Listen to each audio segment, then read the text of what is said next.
Makinig tayo patungkol kay Caldero. Mga kabunyog, mga kababayan, magandang gabi po sa inyong lahat. Welcome po sa isa namang episode ng ating gabi-gabing talakayan. So ito, mga kabunyog, taranta na si Cayetano. Hinaharas na daw ang mga officials at tauhan ng Philippine Reclamation Authority. Si Lore naman, desperado na rin. Di na nagpapakita, mga kabunyog, mga kababayan. Ay, ito na. Ito na yung problema sa kanila eh. Dati kasi, akala mo walang makukuhang mga baho sa kanila. Akala nila walang mga sa kanila, walang mga issue. Ay ito pala ang bibigat ng nila, ang bibigat ng mga tasong kakaharapin nila. Pareho planter. Hindi, tama ka yung Gilmer Imperial. 3 days na. Tatlong sunod-sunod na araw. Di ba yung impeachment trial, napaka-importante nun. Napaka-importante ng impeachment trial. Nagsimula nung Monday, Tuesday, Wednesday, hindi na makakilap, hindi na makita. Ni Anino, hindi na nagpapakita si Loren Ligarda. Kabunyog, Kabunyog Oscar Boy Ligasyon. Kabunyog Rick Beth Rudal. Yes, tayo hindi na makikita. Kabunyog Palis Tolentino, Chi Urizon, ni Misho Maldiha. At itong si Alan Cayetano, na rin? Sabi ni Senador Ping Lacson, yung mga officials daw ng Philippine Reclamation Authority, PRA,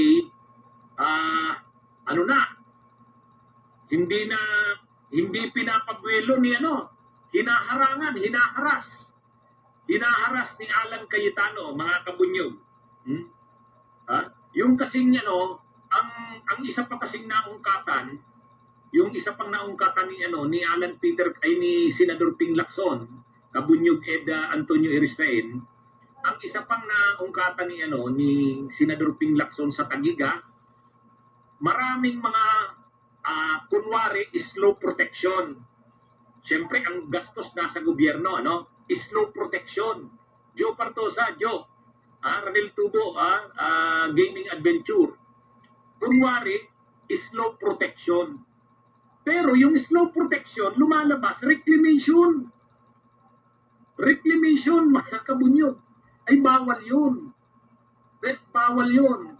Ay ang nangyari yata, ang napuntahan sa private, napunta sa private yung mga na-reclaim na mga lupa. Yung Lakeshore Development. Ngayon, ang sabi ni Senador Ping Lacson, ipapa-forfeit niya. Yun, matindi. Ipapa-forfeit in favor sa gobyerno yung mga reclaim na mga lupa. Yun. Mukhang ito. Ngayon, nagwawala na yata itong si Alan, yung mga officials ng Philippine Reclamation Authority na nag-iimbestiga. Nag-iimbestiga yung Philippine Reclamation Authority at lumalabas talagang illegal reclamation ang ginawa. Kunwari lang, slow protection, pero ang totoong ginawa, illegal reclamation. Ngayon, sabi ni Senador Ping Lacson, kakasuhan yung mga involved sa nasabing illegal na reclamation. At yung reclaim na mga lupa na napunta sa pribado, ipo-forfeit, kukunin ng gobyerno. Ala, mga kabunyog, mga kababayan. Kaya ito na, ito na po yung dito. Kumbaga mga kabunyog, alam naman natin na ang Taguig malapit sa Laguna Dibay, di ba? Ang Taguig nakaano yan sa Laguna Dibay. Ngayon ang ginawa yung Laguna Dibay sinakop ng reclamation, ibig sabihin kinuberan. Nang kinuberan yung malawak na area, na siya ngayon? Nakayuan na ngayon ng mga structures. Naging lumawak yung land area ng lupa. Ang lumabas, reclaimed lands. Kumbaga pinatungan, dinampingan yung Laguna Dibay. Ang pangalan ng project is slow protection. Gastos ng gobyerno. Pero nung nakubera na ang lupa, nakubera na yung Laguna Dibay, malawak na area yon, lumalabas hindi siya slow protection. Lumalabas reclamation project siya. dapat kumuha siya ng permit sa Philippine Reclamation Authority. At dapat, kung reclamation yan, na walang permit yan sa Philippine Reclamation Authority, kumbaga ginamit mo lang yung mga slope protection, pero ang nangyari, sino ngayon ang gumastos sa pag-slope protection na yan? Pondo ng gobyerno. Kasi lumalabas parang inaano mo, slope protection, flood control project siya. Pero sa totoo, hindi siya slope protection. Reclamation. Kaya lang, walang permit sa Philippine Reclamation Authority. Kaya illegal reclamation. Ngayon, pumunta daw doon yung mga officials ng PRA, pinapunta yata ni Senador Ping Lacson, hinaharas ni Cayetano. Hinaharas. Pero sabi ni Senador Ping Lacson, hindi, kakasuhan daw yung mga nagsagawa ng illegal reclamation. Kunwari lang, slope protection, pero illegal reclamation. At yung mga lupa na napatituluhan ng private, kasi reclaimed lands nga, ipo-forfeit, babawiin ng gobyerno. Yan. Malamang mga kaibigan siguro yan. Mga kaibigan, baka mga dami yan. Baka mga dami yan ng mga Cayetano. Kaya ano to mga kabunyog, mga kababayan, namumroblema na ngayon, natataranta na. Natataranta na si Caldero Cayetano. Ang dami niya ngayon. Yung sa Southeast Asian Games, ang nag-iimbestiga, NBI. Si Senador Ping Lacson, dalawa ngayon ang nakita. Ang una, yung mga flood control projects, mga infra projects sa Taguig. Iniimbestigahan na rin yun. At ang isa pa, itong illegal reclamation, kunwari slope protection. Pero sa totoo, illegal reclamation. At ang ahensya ng gobyerno na nag-iimbestiga na sa ngayon ay ang Philippine Reclamation Authority. Yun, mga kabunyog, mabigat ito. Mabigat itong issue na to. Kaya, ano na yan, sabi ni Senador Ping Lacson, kakasuhan daw kakasuhan yung mga involved sa illegal reclamation authority activities at yung mga lupa na pinatituluhan na siguro ng mga pribado, siguro mga dami yan ni Cayetano, o mga kaibigan niya yan, ipo-forfeit daw. Linalakad na ng Philippine Reclamation Authority. Yan, magandang balita. Yan na yung sinasabi ni Senador Ping Lacson Yan na yung sinasabi ni Senador Ping Lacson. Hindi niya tatantanan si Alan Cayetano. Yan na mga kabunyog, Maganda naman at talagang porsigido si Senador Ping Lacson. Siguro kaya nag-aalok ng ceasefire si Cayetano dahil nauungkatan na nga yan Nauungkatan na yan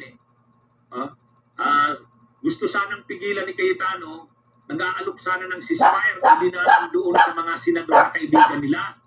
May mga kaibigan senador si Cayetano na miyembro ng mayorya. Yun ang ginamit na tulay para kausapin si Lacson na mag-ceasefire. Ayaw ni Senador Ping Lacson. Sabi ni Senador Ping Lacson, hindi na. Alam mo ito, grabe na itong ginawang ito ni Cayetano, ni Alan Cayetano. Hindi niya na raw yan. Siya na mismo ang nagpatunay, si Kabunyog Yamada Jimmy. Malawak talaga ang reclamation sa sisig sa Taguig, Batutan. O yun, naungkatan na ni Lacson, Naungkatan ni Lacson. Kaya problemado na ngayon, taranta na si Cayetano. Taranta na si Cayetano. Ang isa pang problemado, mga kabunyog, itong si Loren Legarda. Isa pang problemado, si Loren Legarda. Bakit? Mga kabunyog, alam naman natin na nung last week, inanunsyo na ni Ombudsman Boying Rimulya na isa sa ilalim na sa preliminary investigation itong si Loren Legarda at ang anak niyang si Leandro Libeste. Pagka sinailalim ka sa preliminary investigation, kailangan mo na ngayong magbigay ng paliwanag mo. Magsasubmit ka na ng counter affidavit. Ang preliminary investigation, mga kabunyog, hindi yan investigation para maghanap ng ebidensya. Hindi po yan. Nasa mataas na stage na, nasa advanced na stage na ang investigation. Kumbaga, kaso na talaga ito. Mayroon ng criminal complaint. Kasi, ang investigation na una, yung magtitipon ka ng mga ebidensya, mga testigo. Yan yung una. Kumbaga case build up. Wala na, tapos na dyan. Kumpleto na. Kumpleto na ang ebidensya ng ombudsman laban kay Loren Ligarda at kay Leandro Libeste. Ang stage na ngayon is preliminary investigation. Ano ang ibig sabihin ng preliminary investigation, PI? Pinadalhan na ng subpoena si Loren at si Leandro Libeste. Ito ang mga akusasyon sa inyo. Plunder, graft. Ito ang mga ebidensya, ito ang mga testigo. Sagutin ninyo itong mga akusasyon sa inyo dito. Binibigyan kayo ng 10 days para sagutin ito. Hindi kayo pwedeng mag-file ng motion to dismiss. O yun, yan ang ibig sabihin ng preliminary investigation. Hindi na yan yung investigation na magtitipon pa lang ng ebidensya at testigo. Hindi po. Ang preliminary investigation, tapos na ang pagtitipon ng ebidensya, may mga ebidensya na, may mga testigo na, naka-attach na doon sa criminal complaint. At yung criminal complaint na yon, ipinadala na kina Loren at kay Leandro Libeste sa anak niya, kailangan na nila ngayong sumagot. So ang hinihingi na sa kanila dyan, counter affidavit. At yung counter affidavit nila na yan, yan ang pagbabasihan kung sa tingin ng ombudsman, dapat ituloy ang kaso sa Sandigan Bayan. Yan ang ini-explain ko yan. Kaya medyo nataranta na si Loren. Hindi na pumapasok, 3 araw na sunod-sunod. Ha? 3 araw na mga kabunyog. O, kaya sa totoo lang, si Teresita Trindade, nanonood sa atin. Si Teresa Trindade, nanonood sa atin sa Paris, France. Si Boy Pat Reyes, nanonood rin sa atin. BG Badjola, Joselino Estares, kay Pedro Ignacio. Ang nangyari dito, ililinaw ko hindi nagsisimula pa lang ang investigasyon. Tapos na. Yung case build up, yung pagtitipo ng ebidensya, testigo, mayroon na. Bakit? Last year pa kasi yan sinimula ng ombudsman. Last year pa yan. So ngayon, ang stage na ngayon is preliminary investigation. Ano ang pagkakaiba ng case build-up na investigation sa preliminary investigation? Ang case build-up, nag-iimbestiga ka pala, inaalam mo pa yung buong pangyayari, nag-aarap ka ng testigo at ebidensya, tapos na doon. Mayroon ng testigo, mayroon ng ebidensya, alam na nila yung mga pangyayari, mayroon na silang akusasyon kay Loren at Leandro, at ang akusasyon nila ay plunder. So, pinadala na ngayon ng kopya ng complaint at mga listahan ng testigo at ebidensya si Loren. Pinapasagot na ngayon. Ang tawag doon preliminary investigation. Ma-explain kayo. Anong sagot nyo dito? Kaya, siyempre, natataranta na si Loren. Desperado na. Hindi na siya muna papasok talaga sa Senado. Kasi 10 days lang ang ibibigay sa kanya yan. Ha? 10 days. You have 10 days to submit your counter affidavit. Okay. Mayroon kang abogado, may pambayad ka sa abogado mo. Pero kailangan mo ring mag-produce ng mga counter evidence mo. Kailangan mo mag-produce ng mga counter na testigo mo. Di ba? Kaya yan mga kapunyog. Ngayon, pag hindi niya yan sinagot ng maayos, yung counter affidavit niya ay hindi maganda, tutuluyan siya ng kaso sa Sandigan Bayan. Nakuha nyo? Ganyan yung problema kay Marcoleta. Ang problema kay Marcoleta, mayabang. Akala niya, wala naman yan. Wala naman yung ombudsman. Ano naman ang maikakaso niyan sa akin? Di ba? Ganun yung ganun yung dyan mga kabunyog. So, ang ginagawa ngayon ng ang ginawa ni Marcoleta, sa tingin niya, wala namang matibay na kaso yan sa akin. Hindi naman niya. Dito hindi niya yung pwedeng ganunin. Pag ganun ang attitude ni Loren, matutulad siya kay Marcoleta. Kailangang seryosohin nila. Seryosohin niya. Imaginin mo silang makukulong. Kaya mga kabunyog, si Loren hindi na pumapasok ilang araw na. Hindi umattend sa trial ng Senado. Bakit niya ididepensa si Sara? Bakit niya pupukusan si Sara para idepensa siya mismo? May sariling problema. Di ba? Hindi. Kay Capricorn, kay Manuel de Guzman Jr., hindi, binibigyan talaga sila ng due process. Ang due process dito, yung mag-submit ka ng counter affidavit mo. Oh. Ang problema, di ba, ang depensa ni Loren ganito. Wala naman silang kinurakot na public funds. Hindi naman laging ganon ang plunder. Ang plunder hindi naman laging kailangan mong may kinurakot eh. Nagpayaman ka ba gamit ang posisyon mo? Oh. Unjust enrichment? Ha? Ginamit mo yung influensya mo, kapangyarihan mo para magpayaman? O kahit galing sa private, ang mga pondo mo, o ang ginawa kasi nila, kinuha nila yung franchise, tapos hindi naman nila kinumply yung mga obligasyon. Hindi naman nila didevelop yung solar. Tapos bininta ngayon yung negosyo sa solar, bininta ni Leandro Lebeste kay Pangilinan. Kumita siya ng malaki. Oh. Kumuha siya ng legislative franchise, ginamit yung influensya ni Loren. Tapos hindi naman pala niya i-develop. O yan. Kay Junio, shout out. Norme Evangelista, kaya Kaimo, shout out sa inyo. Okay, mga kabunyog, mga kabayan, kaya ito, antabayan natin itong dalawang ito. Malamang ito na yung susunod sa payatas. Si Loren at saka si Cayetano. Magandang araw sa inyong lahat. Mabuhay po tayo. Madana, siyempre. Alam niyo yung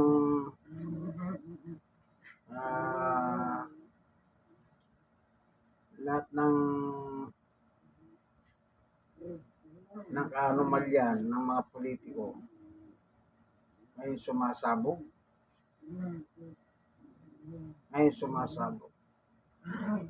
Maganda yan. Bakit ko sinabing maganda yan? Bilang taxpayer, yung mga binabayad sa mga kontrata na yan, galing sa bis ng taong bayan yan. Yung sweldo nila, galing din sa taong bayan. Baba ako, taxpayer ako. At the age of 20, mag-employed na ako sa privado. At the age of 20, nagsimula na ako magbayad ng bis.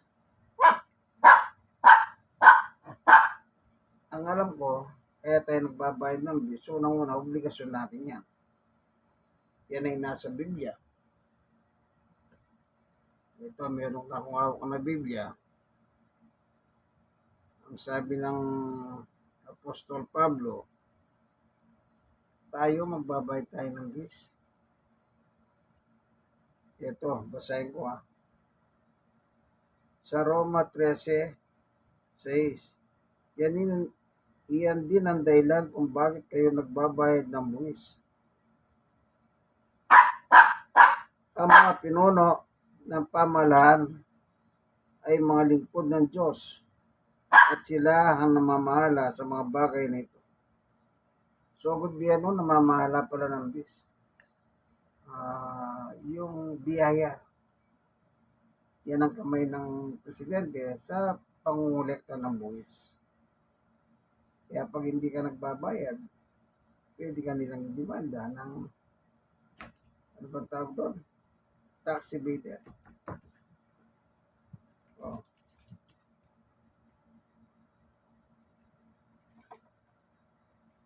Sa chapter 7, ibigay ninyo ang bawat isa ang nararapat sa kanya. Magbayad kayo ng bis sa kinauukulan o gumalang sa nararapat na galang at pararangalan ang dapat parangalan. Kaliwanag, ano?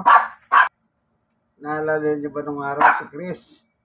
Top-notcher siyang taxpayer. Di ba pinarangalan siya? Sa mga artista, top-notcher siya. Sila Vice Ganda, nagbabayad ng talagang bis yan. Pero may mga artista noon, hindi nagbabayad ng bis, hindi ba na-demanda sila? Naging pagkasundo lang sila sa biyaya, binayaran nila yung kanilang hindi binayaran, hindi sila nakulong. Ibig sabihin, talagang obligasyon ang magbayad ka ng bis. Ang problema, itong pinangsusweldo sa gobyerno, mga senador, congressman, nasusoldo sila ng mga taxpayer, pagkatapos nanakaw lang pala sa pamagitan ng ano. Yan, flood control. Kung ano-anong magic ang ginagawa nila. Tagipan lang yan eh. Kumbaga, tagipan. Pagka politiko, marami kang kaibigan. Tagipan. Hanggang sa unti-unti, nagiginabang. Ganun talaga. Nakakapanlo mo, di ba? Nakakapanlo mo. Kung pwede nga lang, wag na tayo magbayad ng views eh. Di ba? Kaya lang, ipakukulong naman tayo ng gobyerno.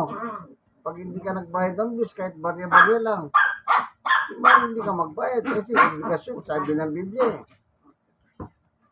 Trabaho ng gobyerno, kolekta ng yung views.